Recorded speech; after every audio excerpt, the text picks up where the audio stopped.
जुलाई 2022 में होने जा रहे हैं राष्ट्रपति के इलेक्शन। तो इन इलेक्शंस से पहले यदि मैं आपसे पूछूं क्या आप भारत का राष्ट्रपति बनना चाहेंगे, ज़्यादातर का उत्तर होगा व्हाई नॉट, क्यों नहीं।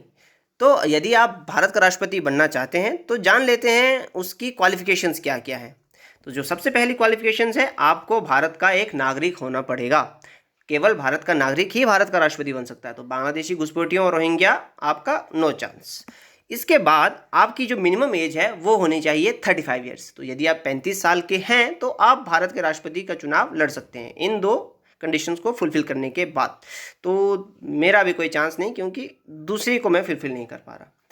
अच्छा, आप इन दो कंडीशंस के बाद नॉमिनेशन तो भर सकते हैं, लेकिन आपके नॉमिनेशन को एक्सेप्ट होने के लिए आपके पास होना चाहिए 50 इलेक्टर्स का सपोर्ट एज अ प्रपोजर यानी 50 जो वोटर्स हैं जो राष्ट्रपति के इलेक्शन में वोट देंगे उनकी आप पहली पसंद होनी चाहिए, और 50 ही अन्य वोटर्स की आप दूसरी पसंद होनी चाहिए। 50 अन्य वोटर आपको एज अ सेकेंडर सपोर्ट कर रहे होने चाहिए।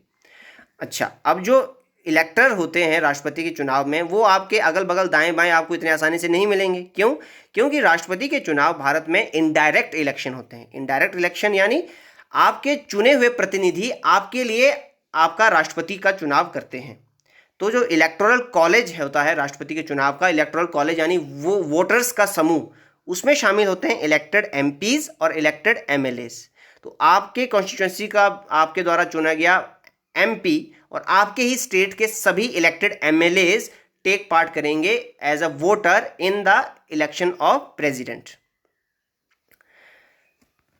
तो यदि आपकी पहचान किसी 50 एमपीज या एमएलएस, 50 इन टोटल 100 एमपीज या एमएलएस से है तो आप भारत का राष्ट्रपति का चुनाव लड़ सकते हैं, वरना काफ़ी मुश्किल हो जाएगा।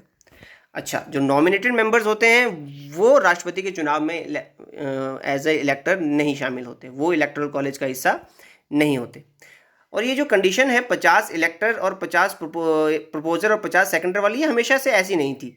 शुरुआत में सिर्फ 2 इलेक्टर्स यदि आपको सपोर्ट करते हैं आपके कैंडिडेचर को तब भी आप इलेक्शन लड़ सकते थे, लेकिन कुछ जो कैंडिडेट्स थे वो शौकिया तौर पर राष्ट्रपति का चुनाव लड़ते थे। तो जैसे एक डॉक्टर पद्मराजन है, इनके नाम लुम्का बुक रिकॉर्ड दर्ज है हाईएस्ट बार हारने का, तो इंडियाज मोस्ट अनसक्सेसफुल कैंडिडेट। तो ऐसे और भी बहुत सारे कैंडिडेट अगर आप एक बार गूगल करोगे तो आपको नाम मिल जाएंगे।